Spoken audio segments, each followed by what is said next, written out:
आकाशी चंद्र चांदण्या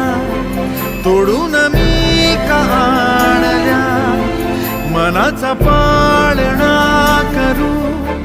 बांधून घे जरा झुला, डोळ्यात तूच साजणी सुखाचा स्पर्श तू नामा, तुझ्या विना उरेन अर्थ जीवना, उजळे तुझ्या हसूने कणकण, अन चंद्र हे हातीचे काकण.